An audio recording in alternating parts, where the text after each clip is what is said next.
Hello students, JCERT के DG school में आपका स्वागत है।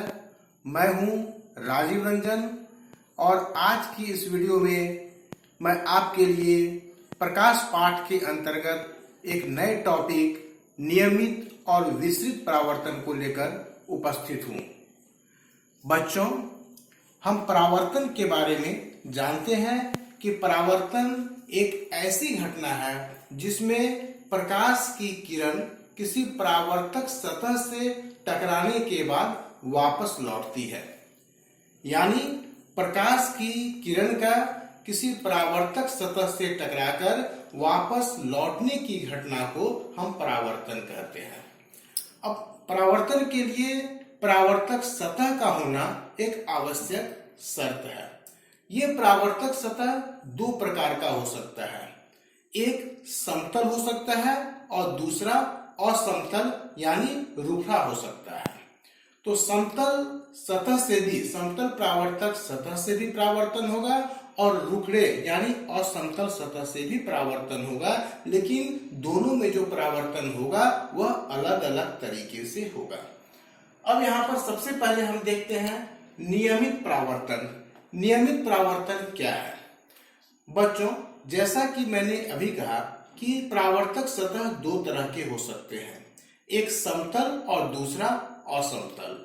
यदि परावर्तक सतह समतल होगा और उस पर प्रकाश की एक से अधिक समानांतर किरणें उस पर आपतित होगी तो परावर्तन के पश्चात सभी समानांतर किरणें समानांतर ही लौटेगी। यानी आपतित किरण यदि समानांतर है तो परावर्तित किरण भी समानांतर होगी। इस तरह के परावर्तन को हम नियमित परावर्तन कहते हैं।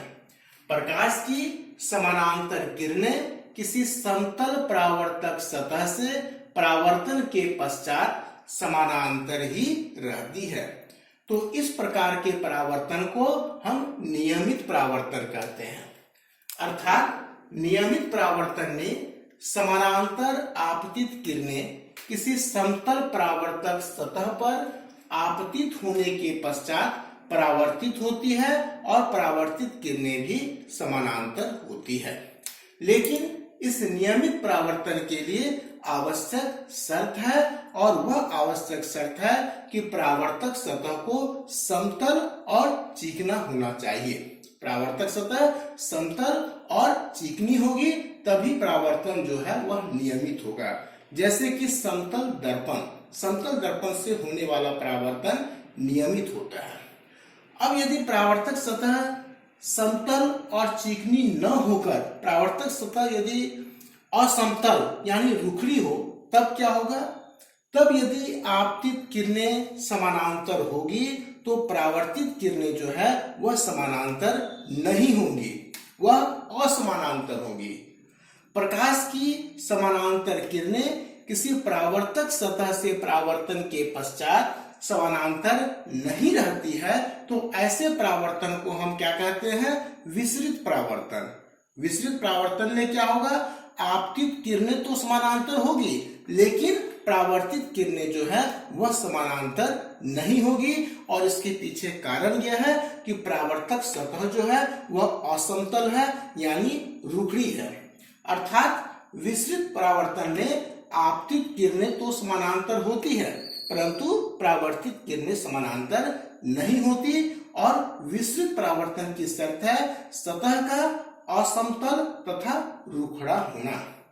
जैसा कि हम यहाँ चित्र में देख पा रहे हैं कि नियमित परावर्तन में आपतित किरणें वह समानांतर है और वह एक समतल परावर्तक सतह पर आपतित होती है और उसके बाद उसका परावर्तन होता है। परावर्तन के पश्चात यह परावर्तित किरणें यह भी समानांतर निकलती है। यह परावर्तन जो है वह नियमित परावर्तन है। जबकि विसरित परावर्तन में हम देखते हैं कि हमारा परावर्तक सतह जो है वह समतल नहीं है। इसमें आपतित किरणें तो समानांतर है परंतु परावर्तित किरणें समानांतर नहीं है। इसलिए इस तरह के परावर्तन को हम विसरित परावर्तन कहते हैं। बच्चों, ये हम लोगों का एक अनुभव है कि जब हम पॉलिश किए हुए जूते पहनते हैं तो जूते में एक चमक होती है, जबकि वही जूता यदि पॉलिश किया हुआ नहीं है तो उसमें चमक नहीं होती। ऐसा क्यों होता है? जूते की जो सतह होती है वह रुखड़ा होता है और उस पर छोटे छोटे छिद्र पाए जाते हैं, जिसके कारण उससे होने वाला परावर्तन जो है वह विसरित परावर्तन होता है। लेकिन उसी जूते को जब पॉलिश कर दिया जाता है तो जूते के ऊपर पॉलिश की एक परत चढ़ जाती है और उस पॉलिश की परत के कारण जूते की जो सतह होती है वह समतल हो जाती है। और जब पॉलिश किए हुए जूते की सतह समतल हो जाती है तो उस पर आने वाली प्रकाश की किरणें जो है वह उसका जो परावर्तन होता है वह नियमित परावर्तन होता है, इसलिए उसमें एक चमक आ जाती है। बच्चों, हम सड़क को भी देखते हैं कि यदि सड़क टूटा फूटा है तो उसमें चमक नहीं होता है, लेकिन यदि उसी सड़क के गड्ढों को भर दिया जाए तो सड़क पर एक चमक हो जाती है। इसका भी कारण वही अनियमित परावर्तन यानी विसरित परावर्तन और नियमित परावर्तन है। तो बच्चों, आज की इस वीडियो में हमने नियमित और विसरित परावर्तन के बारे में जाना। अब हम पुनः अगली वीडियो में मिलेंगे, तब तक के लिए धन्यवाद।